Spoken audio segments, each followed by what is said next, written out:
In this question, they are saying, state the universal law of gravitation. So you can give your answer in such a manner. Every object in the universe attracts every other object with a definite force. So very beautifully Newton explained कि like between every object there is some definite force. He said, which is directly proportional to the product of mass and inversely proportional to the square of their distance.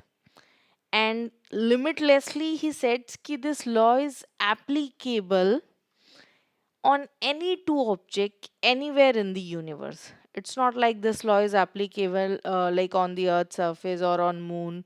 It's like it is applicable in universe, like go anywhere in the universe, it is applicable over there also.